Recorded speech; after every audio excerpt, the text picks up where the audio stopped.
Welcome to Buckets. It is Friday. We are on Futures Friday.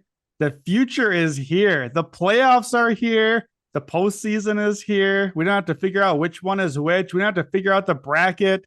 We don't quite have the bracket. We don't have our 8 seeds yet, but close enough. The future is here. Futures Friday. I am excited. I'm your host, Brandon Anderson, here today with Action Network contributors Joe Delara and Jim Turvey. This is your Buckets Futures Friday podcast. It's our final Futures Friday before we really get going on the postseason. I believe this is something like my 11th podcast or recording of the week. So today, for a little different thing, we're going to switch it up a little bit. I'm going to mostly run point here. I wanted Joe and Jim to get on here. We got to go back and forth on some of these favorite series today that we disagree on a little bit. We will get to futures, conference picks, finals picks, and we're going to dive a little bit into MVP for finals MVP, conference MVP. No Jokic Embiid debate. Don't turn off the podcast. This is not that. We're done. We're done. Votes are in. Doesn't matter anymore. I'm still mad about it. Anyway, Buckets, Futures Friday, as always, presented by FanDuel. All of our picks will be on the Action Network app, the award-winning Action Network app. Make sure to follow each of us on there. Joe Delara is at Joe Delara, both there and on Twitter. Jim Turvey at TurveyBets. Joe, I'm glad to see you today, but I got to be honest. We've talked a lot. We've done our podcast. Jim Turvey, my guy, we have been writing articles since like back in the day on Medium. We've written each other. We have texted each other. This is our first time podcasting. Joe, you're old news. Jim, welcome to the show with Brandon.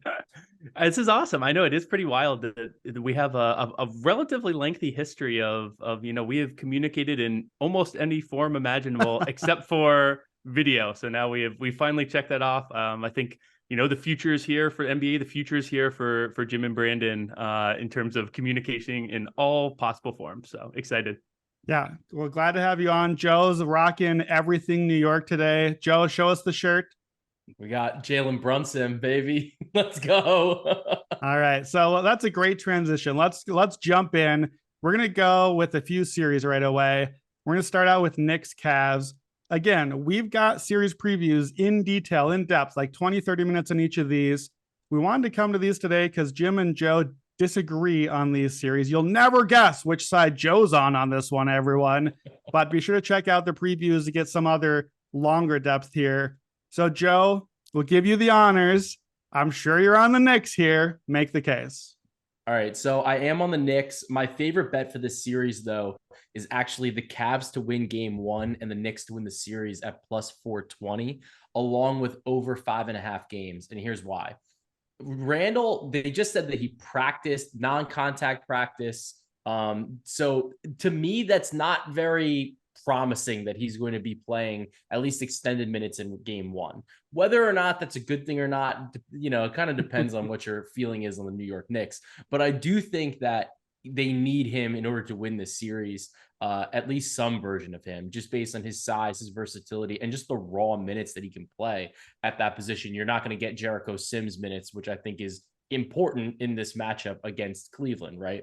So the reason I like this spot for New York, though, is I think that these two teams, especially based on the price in this series, should be a little bit closer, right? Like Donovan Mitchell, sure, we can say he's the best player in the series, but I think that after that, the margins are not nearly as wide between, say, then Brunson, Darius Garland, Julius Randle, Evan Mobley, Jared Allen.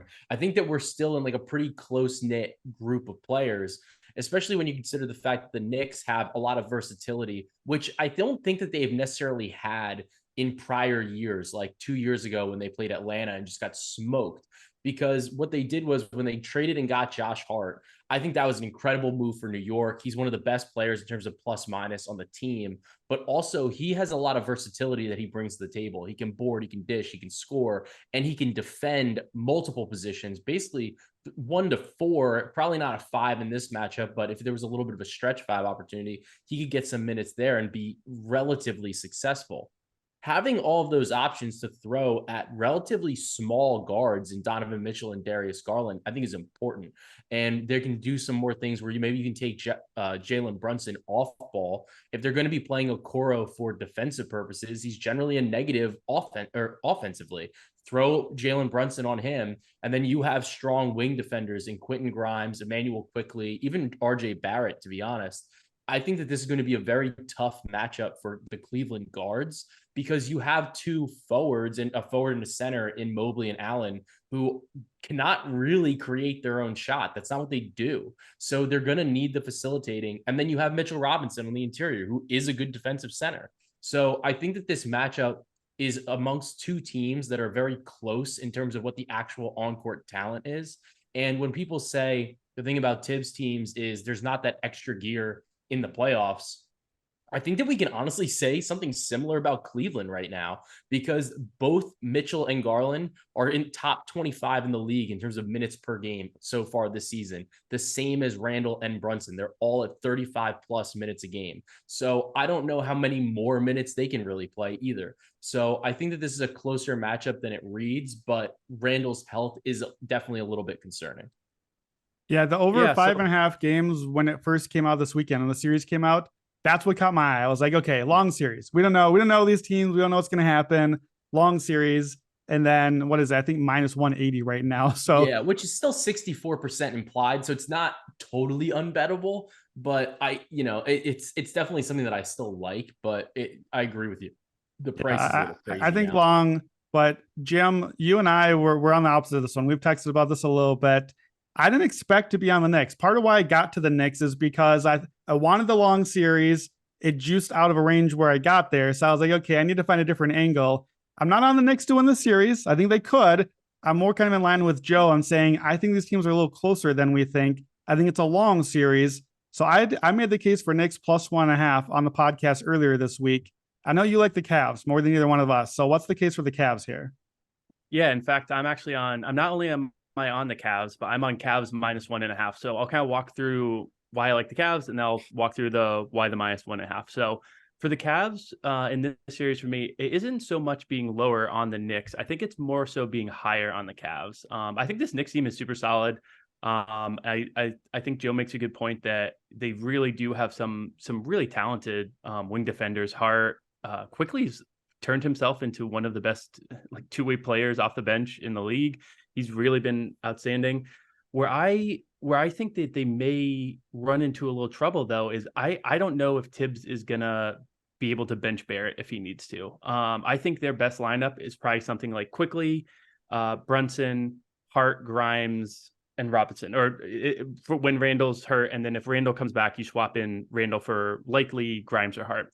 I don't see Barrett being actually one of their 5 best players in terms of impact, and I just don't. Maybe Tibbs will pull the trigger, but to me this is like I said, it's being high on the Cavs too. So between that and then I just think this Cavs defense is really really good. I think what they do best translates really well. So what they do, they don't give up threes, and they protect the rim with Mobley and Allen, 2 of the best rim protectors in the entire sport. They allow, in fact, the fewest threes of any team in the NBA. If you're taking away those 2 things, now, Brunson is a guy who can thrive in the mid-range, but he's going to be carrying a big weight of that when Randall isn't there. And then when Randall gets back, I don't think there's a Knicks fan out there that is excited about the idea of Randall being forced into mid-range jumpers. This Cleveland defense really does a good job of putting the pressure on you to score in the hardest ways possible. So, if they match up with a team like Phoenix that can really thrive in the mid-range, they're going to get destroyed. That's not going to fit well with them. But someone like the Knicks, they have Brunson, but they don't have as many guys that can really thrive in that mid-range area to be able to make up for the math of not getting as many threes and not getting that production by the rim, because you've got Allen and Mobley sitting there protecting it. So I definitely am higher on Cleveland, I think. And then in terms of the minus 1.5 number, I landed there because, and so ironically, I'm also a Knicks fan, like Joe. I'm here in Brooklyn. Traitor. Big Knicks fan. I know maybe this is an emotional hedge, but I can't tell you how many times I have seen the Knicks home court advantage turn into the opposing superstar come in and just light up the Garden. And it's happened a million times. And Donovan Mitchell was created in a lab to come in and score 60 in a game 6. So I really don't mind the idea of the Cavs having to win on the road. I mean, it's amazing. MSG gets some of the best crowds you're ever going to find, but it almost brings out the best of these opposing stars. And Donovan Mitchell, it's a little more narrative than I tend to like to skew with some of my betting, but I have no fear of him coming in and needing him to win in a game 6 with this bet on the line.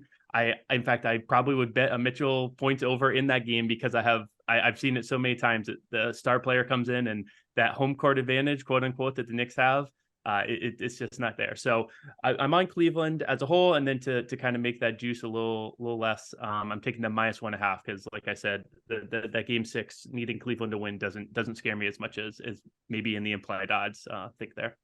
Yeah, I will say though, Go ahead, Joe. Brunson has a history of beating Donovan Mitchell in the playoffs. That's true. You got to take that into consideration in your cap. This is true. Yeah, the points though you said, Jim, definitely like Knicks -1.5. Part of the cap is if you like the underdog and you think the series goes long, then you just have to not lose game 6 at home. Just not lose game 6 at home. And Donovan Mitchell in MSG is the absolute fly in the ointment of my pick that I am well aware of. And I can already see the 60-point game coming. Yeah. We don't need to explain it. The script is there. We are all afraid of the same thing. I think it's telling that I think to like the Knicks here, you have to like the version of the Knicks that we get to choose to like, right? Because if it comes down to, okay, Julius Randle time, okay, RJ Barrett, I don't think that any of us, I mean, nobody you guys likes are Knicks fans. I'll let you speak for yourselves, but I sure as heck don't want RJ Barrett and Julius Randle to be the deciding factor if I'm betting on the Knicks. So no, we'll see what happens, but I think we need Randle to a certain degree, just based on what he brings to the table. But at the same time, limited Randle might be better than full Randle, because maybe we'll get some more Obi minutes there, which has actually been pretty good. Let me give you guys a Randle angle here. Let me try one and see if you think this. I got a bet here. What if the Knicks are actually better without Randle early in the series? Brunson plus Julius Randle together per pivot analysis, plus 1.4 net rating for the season. That's not great. That's pretty much, well, we know the Knicks bench. Brunson, no Randle, just that, plus 13.5 net rating for the season.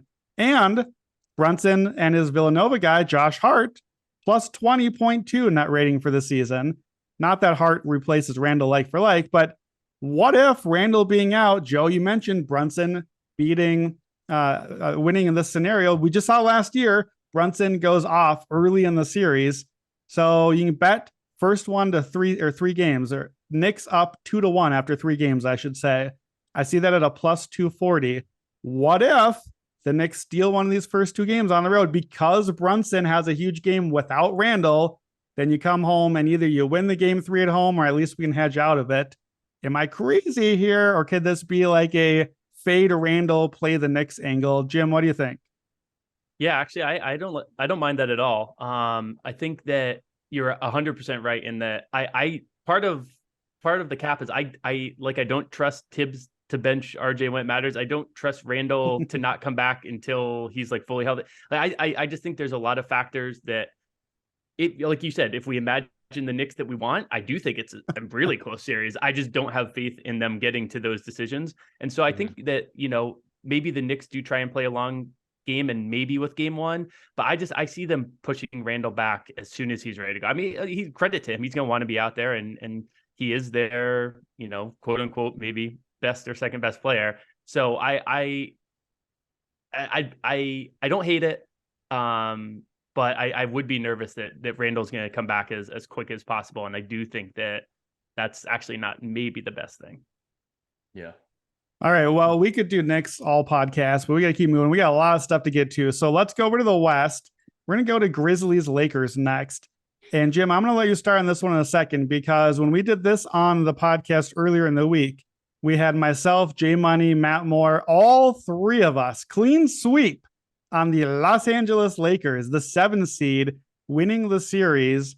Jim, talk some sense into us. I know you're on Memphis. Why would 2 seed win a playoff series? Tell us why. I am a little nervous that it seems like action as a whole is all set in Lakers camp. But it's fitting. I've been on Grizzlies Grotto since I started action. It's kind of been my thing. Ironically, I was actually thinking that come postseason, I was going to fade them because I actually don't love their postseason ceiling all that much. We'll talk other West futures down the line. But I think this matchup it's too good of a matchup for Memphis. Ironically, you and I have almost the same cap. We just see it in a slightly different way. Because how I see this series is it's 2 very paint focused teams. And it's a team in Memphis that even without Adams and Clark is still in the top 8, both in terms of points in the paint and in terms of fewest points in the paint allowed. The Lakers, on the other hand, are a team that allows the 8th most points in the paint, and they can't beat Memphis from beyond the arc, which is what their defense is, packs the paint, and like that they're trying to make you beat them from the outside, and the Lakers can't really do that. Now, I'm very nervous about a few things. I'm very nervous about the whistle. The Lakers, I think we all saw that graphic that went around ever since that famous Celtics non-call on LeBron. Their free throw rate the rest of the year was making up for it. They were living at the line, and it's a team. In all credit, in all joking aside, it's a team that puts pressure on the rim. Even Reeves is a guy who can get to the line a lot. And I Triple J is really important in this series, and the dude cannot not foul people. It's incredible. So the biggest worry for me in this series is that it's can Triple J stay on the court? But if he can, I really like Memphis here. I think that they get out in transition really well. That's something the Lakers have struggled with, and it's a way that I've noticed LeBron aging. Is it seems like those passes that like for almost 2 decades now, he's whipped across the court, and you're just like, how can a human make that pass? It doesn't have that extra little millimeter to get over the guy's hand at the last second. And it's leading to some live ball turnovers that the Memphis just thrives on live ball turnovers. Their half court offense for, Matt Moore has been talking about it forever. That's where they struggle. You let them get out and run in transition though. And this is a Lakers team that could get into trouble. I have them just on the series. I think that's my favorite bet. It's minus 136. It was minus 130. So there's a little steam going that way too. I also don't hate Memphis 4-1 exact. That's coming in at plus 480.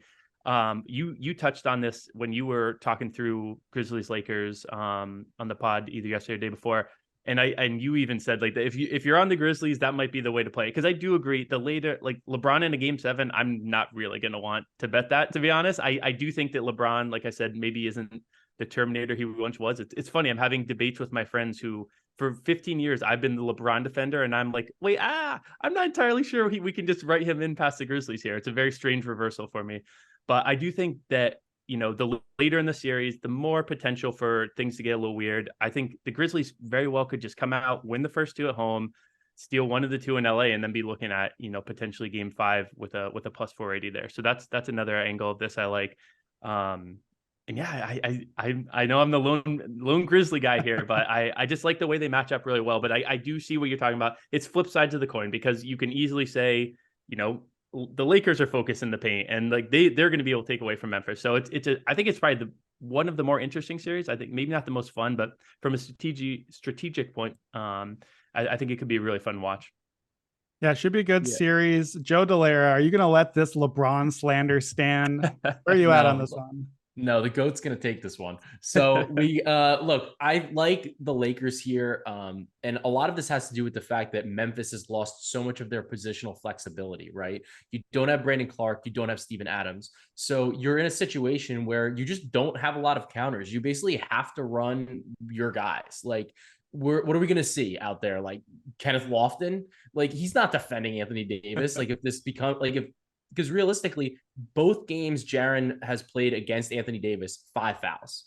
So this is really tough for them. And Anthony Davis went bonkers. Granted, both games were without LeBron, but he had a 30-22 game and a 28-19 game. Like, that's what we're going to see here. There is no answer whatsoever on this Memphis Grizzlies squad for Anthony Davis. And I get that was without LeBron, I think it's just gonna be worse. Like the Lakers are that team where if you were playing somebody on 2K and something starts working, they just spam it. That's what the Lakers do. They have no shame. They will just spam that play over and over and over and over and over again because they know it works. And they know that like Memphis just doesn't have an answer for it. The answer is going to be, can Jaren keep his hands off of Anthony Davis?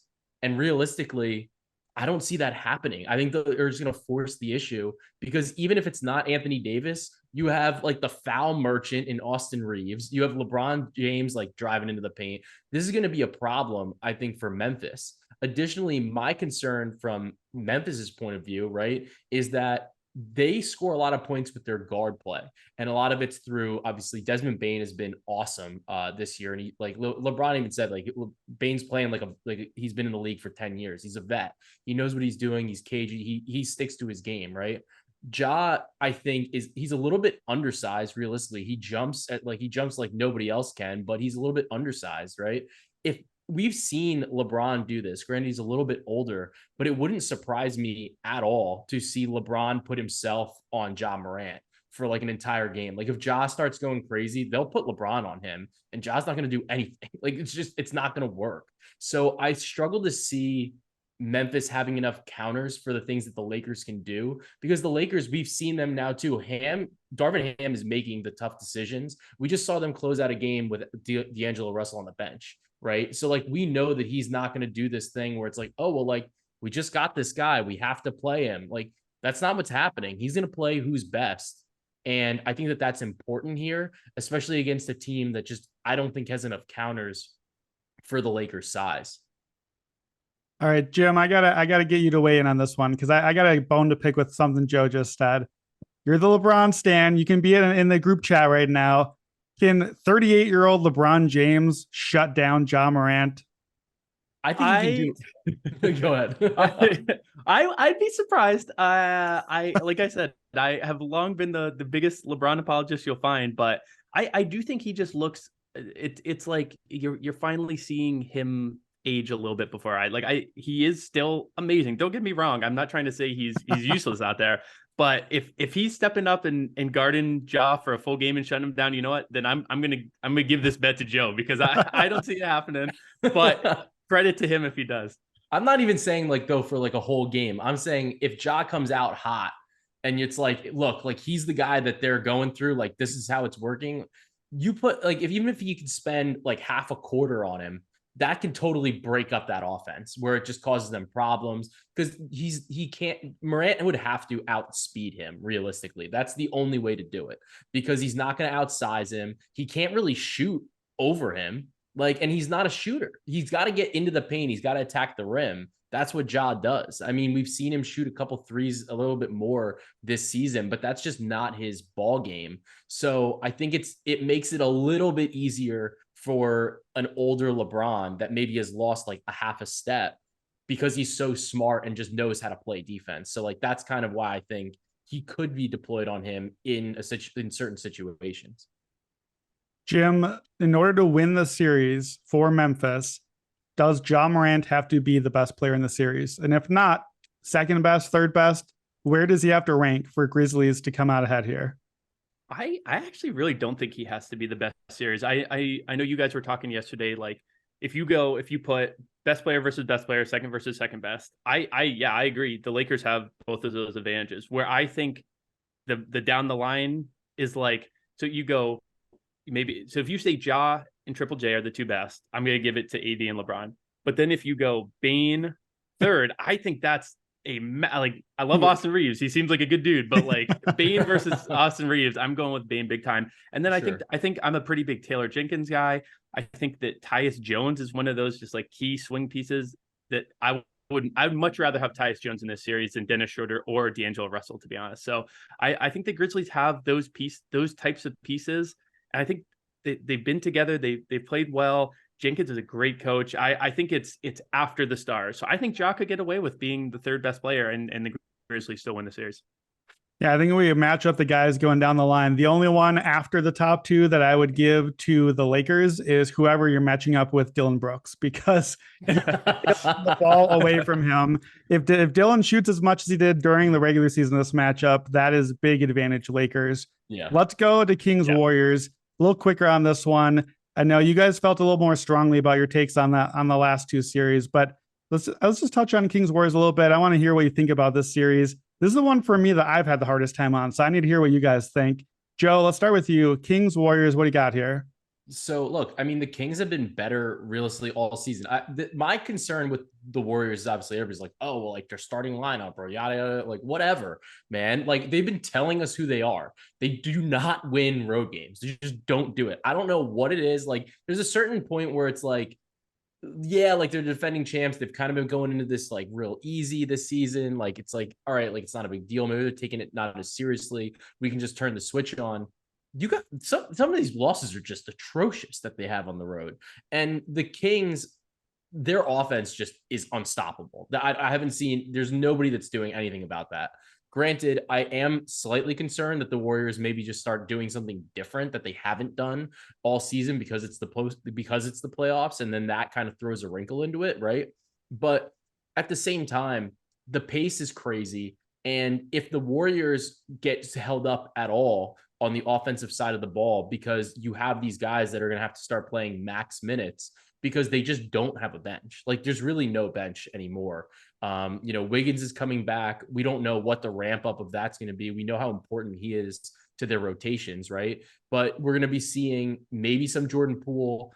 But last year in the postseason, he wound up getting his minutes. They kind of wound up being reduced, right? Because we were seeing a little bit more Gary Payton. We were seeing a little bit more minutes from defensive-minded players. So if the Kings get hot and the Warriors just can't keep up, I think it's a little bit tough here. So I like the Kings. I think they're a little bit mispriced, especially as a 3 seed with the number 1 offense in the league.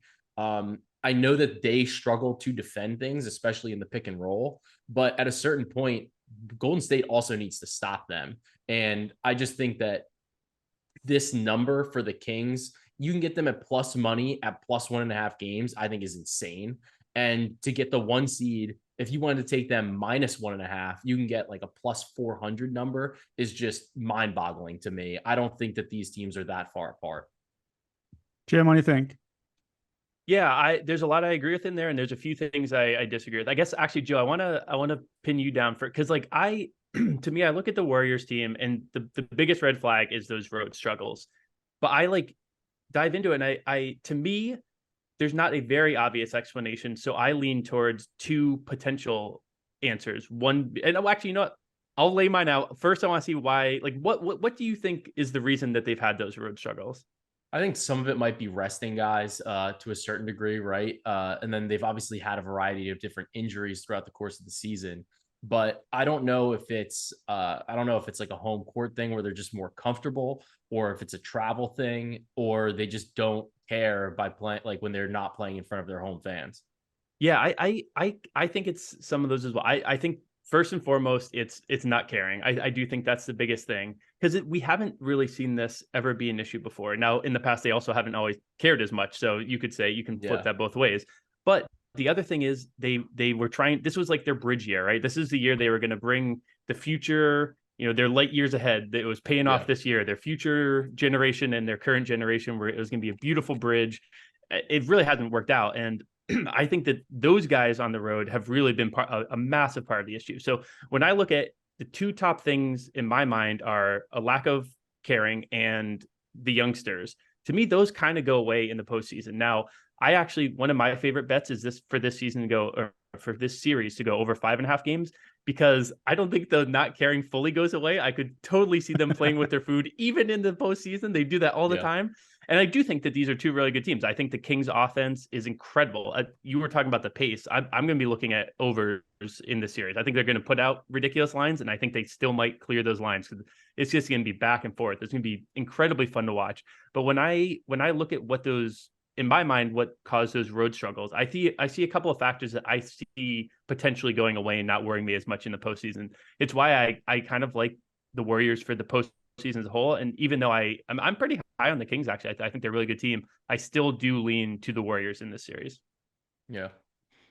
Yeah, makes a lot of sense. So just to make sure I got it right, best bets from you on this series. It sounds like, Jim, you're thinking over on the 5.5 games, and Joe, is your best bet that long number on the Kings -1.5? Joe? Yeah, plus 490 at Kings -1.5. Like my feeling is that if we go this way, like Kings are just going to take it, like if the Kings are going to win, I think it's going to be like the Kings are going to win. Like it might be like one of those types of series. I like that as well. It kind of goes in line with what we were talking about with Memphis. The later in this series it goes, the more it's going to favor the team that's been there 100 times and it is likely probably playing with their food a little bit to get it to 7. I agree. If you're talking me into Kings, it's a quicker one. So I like that too, Joe. Let me push that one step further, then we'll wrap up on this series. If you're taking Kings -1.5, that means Kings to win, not in 7, right? So you're paying for Kings in 6. You're paying for Kings in 6. You're paying for Kings to go to Golden State and close out the series in 6. If you're doing the 4-1, shouldn't you go for the Kings -2.5? Go all the way. I have a little bit of that as well. Okay. So I do have a little bit of that as well, but for purposes of here, I'll give out the Kings -1.5. Fair enough. We're already at plus 490. All right, we're gonna do one more. You each get one more series angle here, and then we're gonna switch over to talking MVPs and the big picture stuff. So let me just recap positions here before we get to these last series picks. So Jim, I'm gonna let you go first. Jim has so far Cavs -1.5, slight plus money there. He's got Grizzlies to win the series and maybe a little bit on that 4-1 outcome at the long number, and then over 5.5 Kings Warriors games. Jim, you got 60 seconds. You get one more series bet. Give us the elevator pitch. Who else do you like? Yeah, so I'm going to a player prop for this one. I really like Devin Booker plus 6,000 to lead that first round series in assists. So crazy number, it's when you get into these, they're never likely, right? But what you're looking for is something that's more likely than the number they give. And Booker has, ever since KD came to the Suns, his assist numbers have jumped up. He's averaging almost 7 assists a game, 6.8 assists in those KD games. The two favorites in the series are Paul, obviously, Chris Paul, but there's always an injury risk with him, right? And this is total assists. This is not assists per game, and you're still getting that plus 6,000. The other favorite is Russell Westbrook, who is only plus 200, but he's averaging 7.6 assists per game with the Clippers. To me, there's not a big enough delta between 7.6 and 6.8 to explain plus 280, I think is what Russ is, maybe even just plus 200 versus plus 6,000 number on Booker. Especially when you make it total, if there's an injury, suddenly it's all sorts of doors are open. He's been moving the ball better with KD in town. So I think that's my favorite other series prop. I love this bet. I love this. Booker's assists when Durant has been on the court have been such a strong play, right? Like I know we're all looking for that, playing the Booker over assist game to game. I don't know if this market stays open as the series goes along. But if Booker is even close, you're going to have a lot of options to hedge out of here to play whoever the other possible person is. And at 60-1, like you can hedge a few different times if we're in the ballpark there. You're right. It's a long shot. Long shots, how they work is they usually miss. I think 60-1 is way off. I love it. Joe, you get one. And let me recap your picks here. Cavs, Knicks, your best bet is the over 5.5 games. Drink the juice, take the long series. Grizzlies, Lakers, you like the Lakers straight up, plus 115. And then that Kings, -1.5, maybe -2.5. Give me those long numbers. You get one more series pick. What's your elevator pitch? All right, so I won't do a plus money play here. I'm actually going to take the Celtics -2.5 games. I think that this is just this is a total mismatch. Like they kind of got lucky that Atlanta won that game. I think Miami would have just been like annoying, right? Like they would have won, but it would have been annoying. Atlanta just doesn't shoot enough threes to, in my opinion, to keep up in this matchup. There's not enough variance that they can provide for that type of underdog situation. And Boston's one of the best switching teams in the league, right? So, Atlanta likes to run a lot of pick and roll, but at the same time, I think that kind of just plays right into what Boston is able to defend.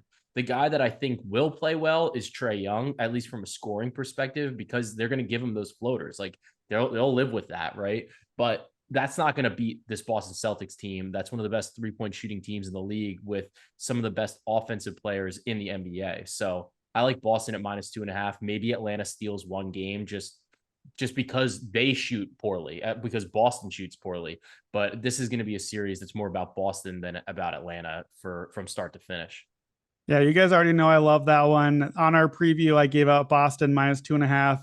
For me, that's my favorite pick of any series bet going to the first round. So don't need to add anything more there, except I will be playing the sweep as well, plus 280 on the sweep. All right, let's take a pivot here. So we're done with the series. We're moving to big picture. I want to talk MVP. Our sponsor, FanDuel, already has odds up for us. They like our money, guys. They want our money in. We can bet right now on Finals MVP. And don't forget, we got those 2 new trophies. We got a Western Conference Finals MVP and an Eastern Conference MVP. Actually, is it a Finals MVP or is it just a Conference MVP? I guess I'm not actually positive. I don't know how they say it. I think they call it the Finals MVP, but it's still a little weird. Yeah, so those are new. We got 1 season of data. Jim, I asked you to do a little bit of work on this Finals MVP. I want to know the trends here. So I'm curious, how often is the Finals MVP just the best player on the winning team? How often is the Finals MVP just the leading scorer on the winning team? Are there some trends here? You and I both, you did a whole slew of awesome futures articles for baseball. That's another sport I hear about, baseball, right? You got MVP, Cy Young, Rookie of the Year, great articles, a man after my own heart. You followed the pattern. We did the whole historical profile. Let's do a mini version of that. Tell us about Finals MVP.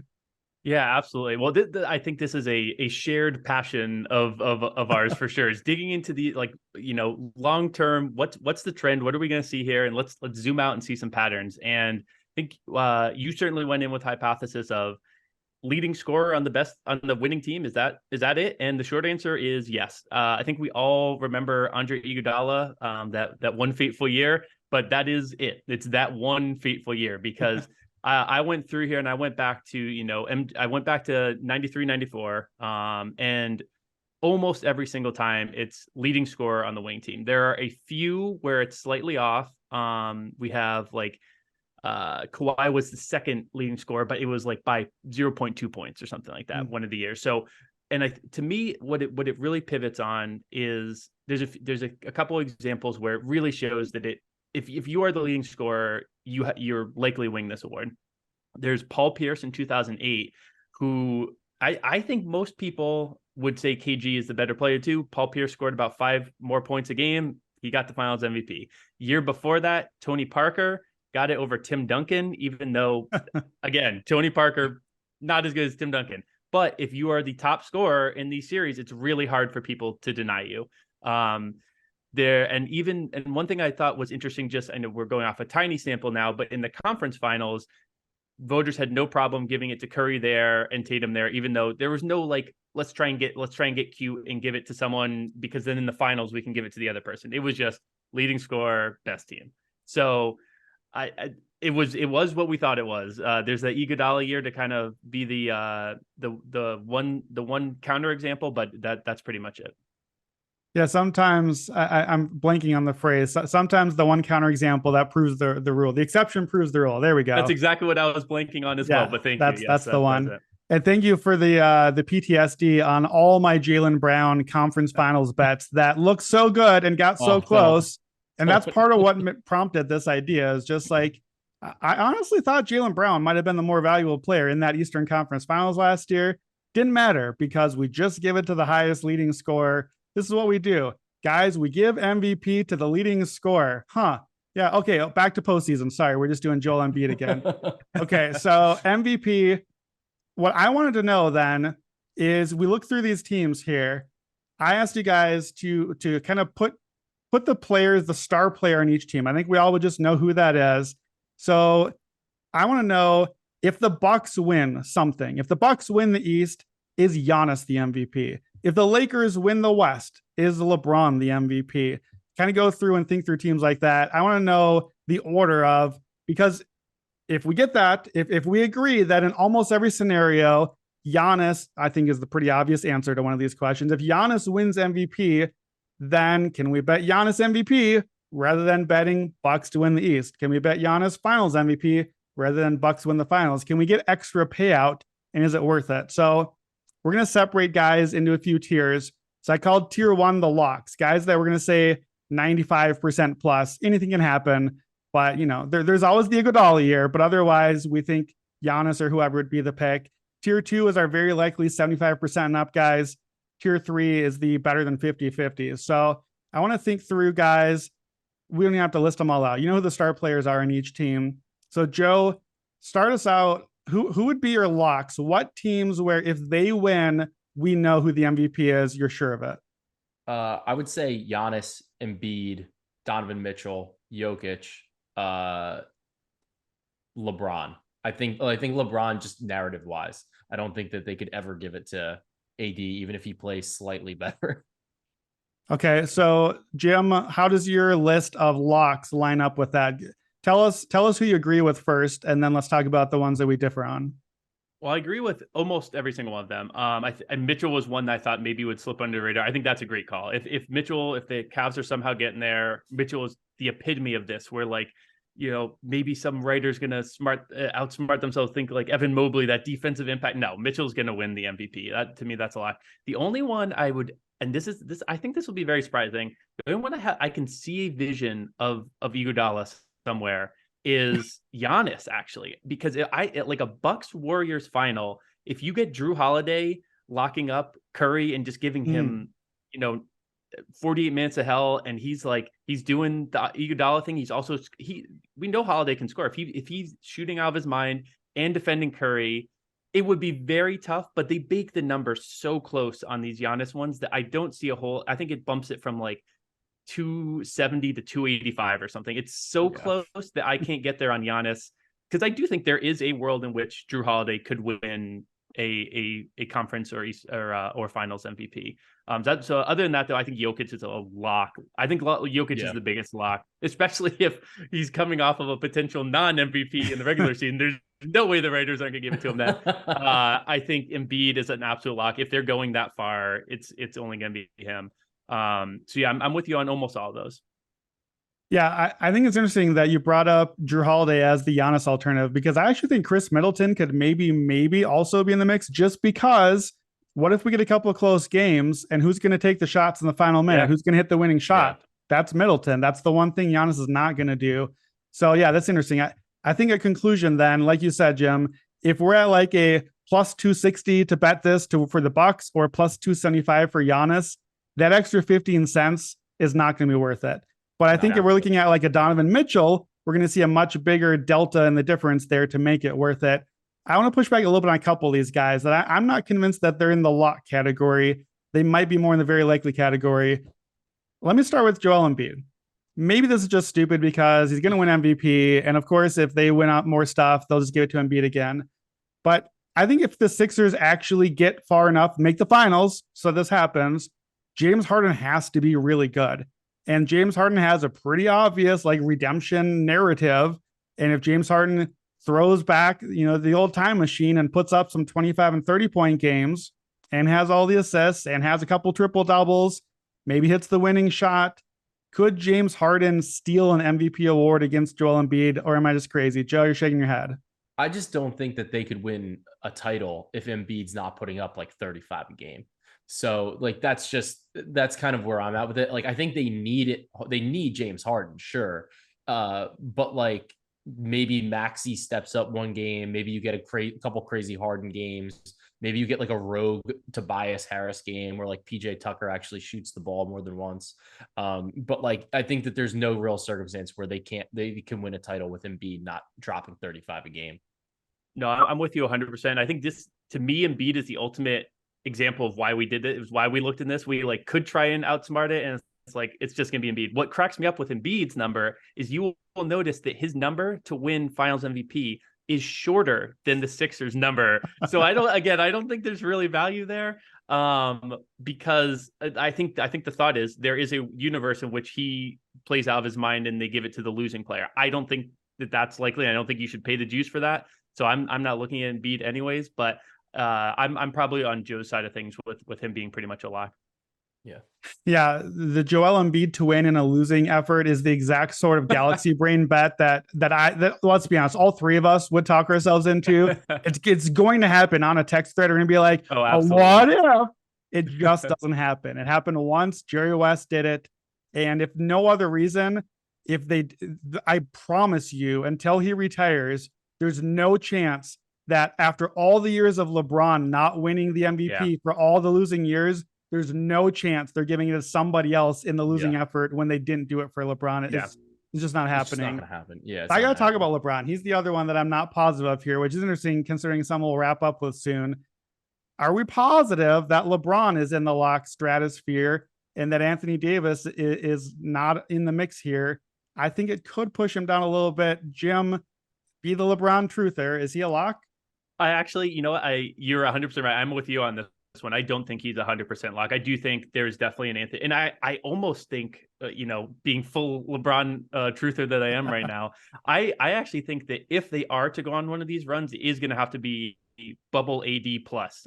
He's gonna really have to be the one. Like Joe, you were mentioning in this first round series that AD is your look, and I think that it's going to be different with each matchup down the line. But I really do think that LeBron he's locked into his like 28-6-6. I think there's a world where AD goes for 30, 15, and 3 or something, and that's again sort points. He's above LeBron there, and I think that's definitely a possibility for sure. Yeah, all right, that makes sense. Go, Joe. Yeah.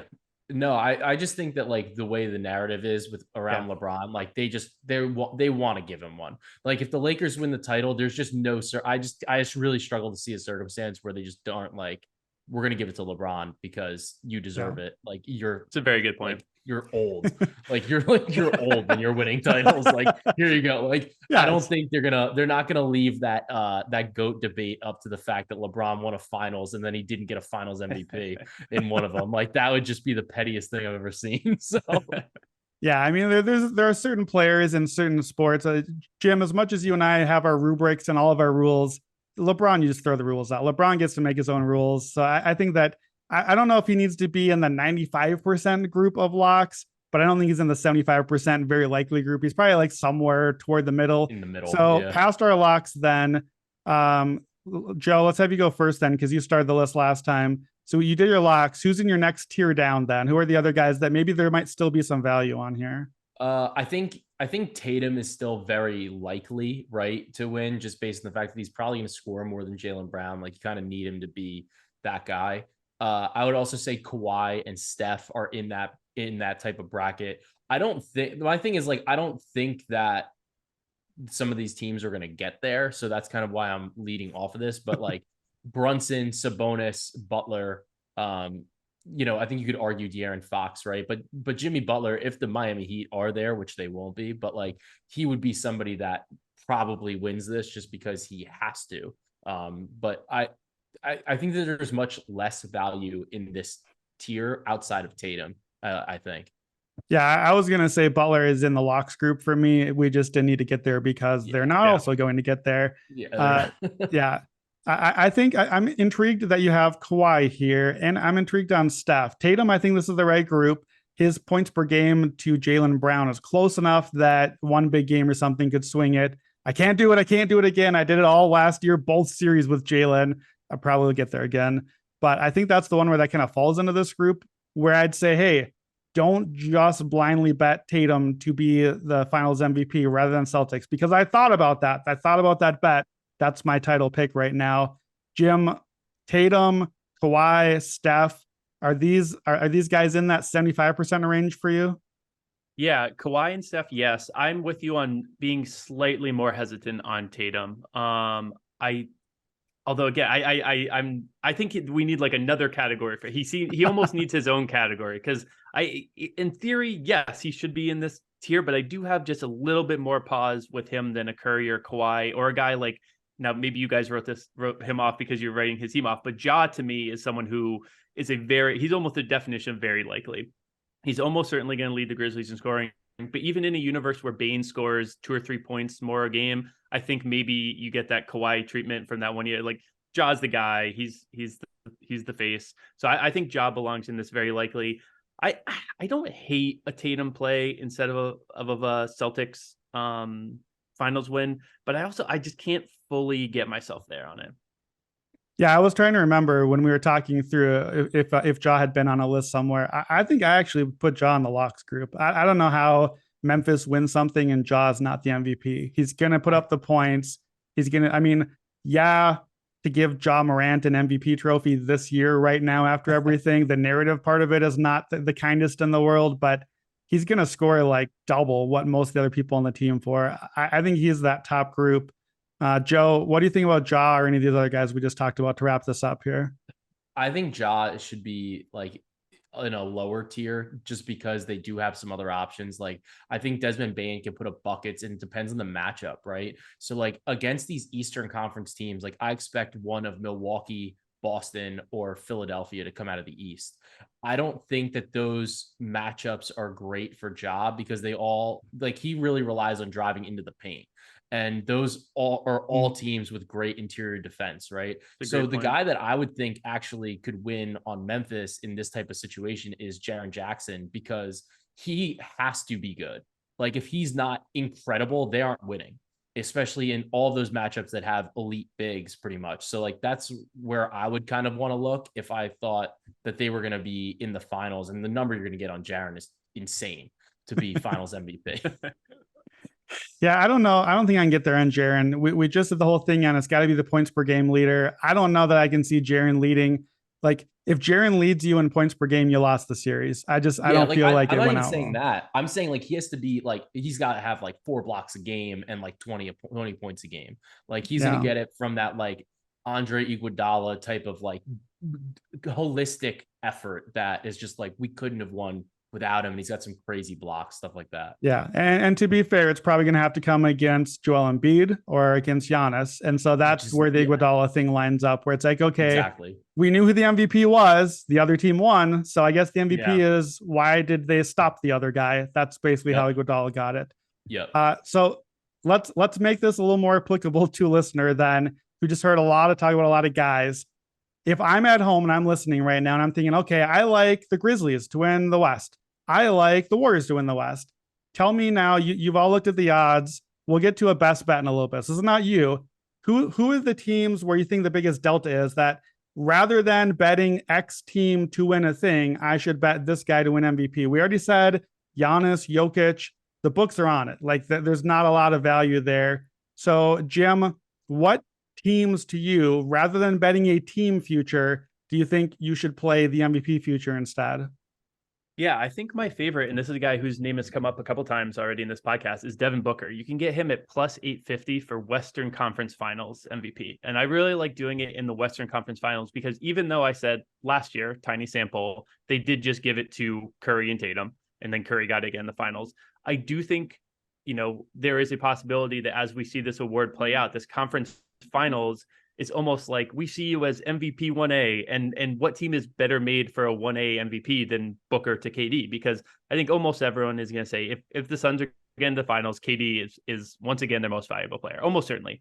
But as we've noted, his stats have gone down a little bit just because he's in, there's only one ball to go around, and since he has come to the team, Booker is scoring a little bit more, if anything, than Durant. So if we really are sorting by points, and it's not the pressure of a finals where it's like, this is KD's legacy. He needs another finals MVP.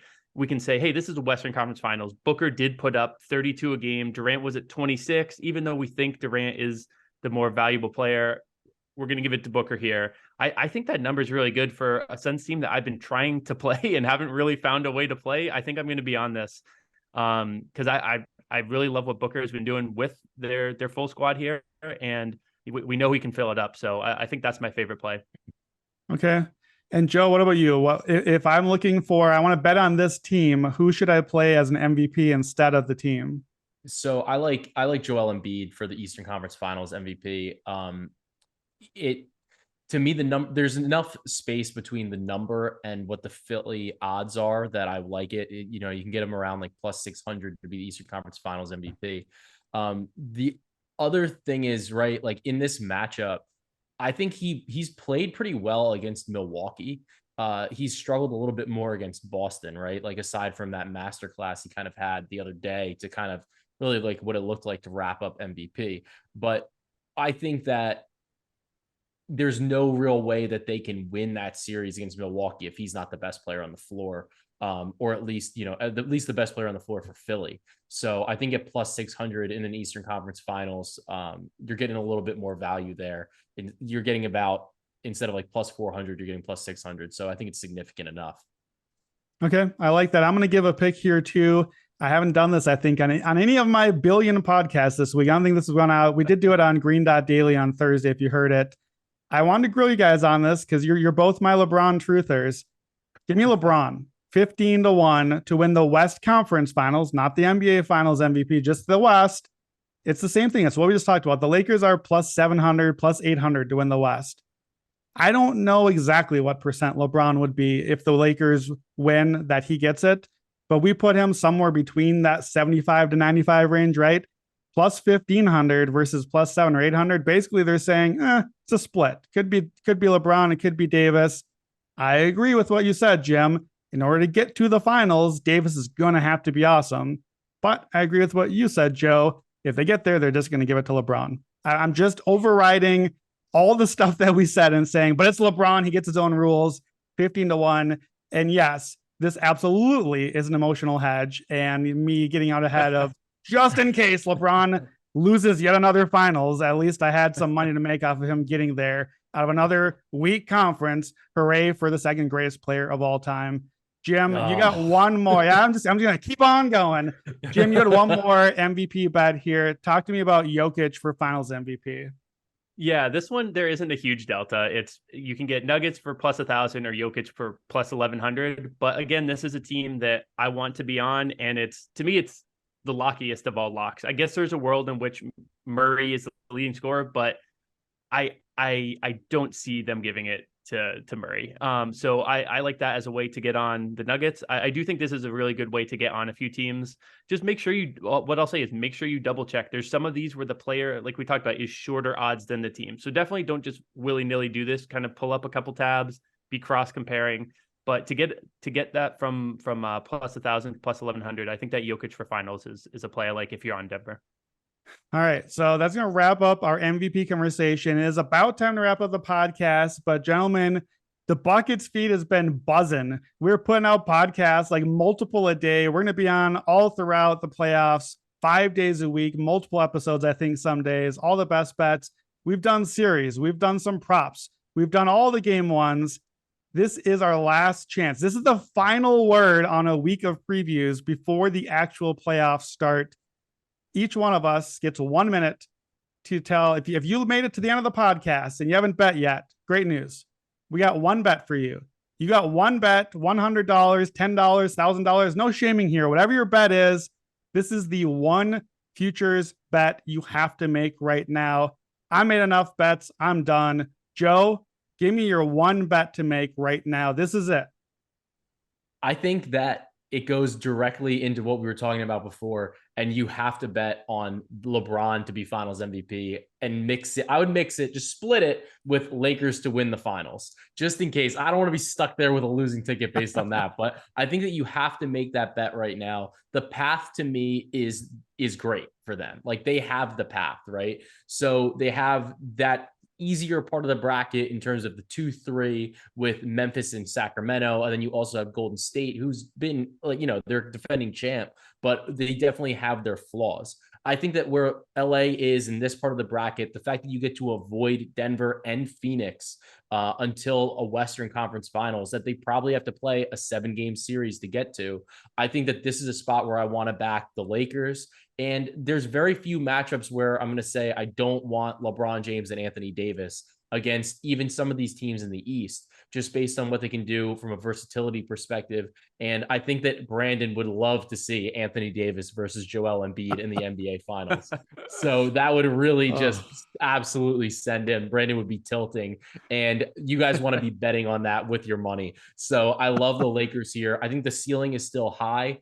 And the big thing with the Lakers has always been, are they healthy? And right now they're very healthy. They're geared up for this postseason run.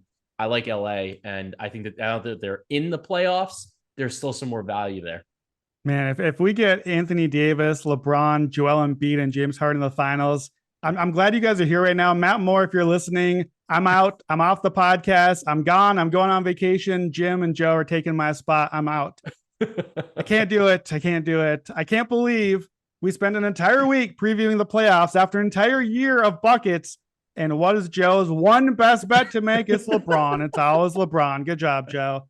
Jim Turvey, you get the final word. You're the final bet of the preview week. Give us one. Yes, absolutely. So this is, again, a bet I cannot believe I'm making. I can't believe I'm here. The LeBron truther for so long and Warriors hater. My favorite bet is Warriors to win the title plus 950. I think this is proof that, they say every 7 years you like completely change or whatever.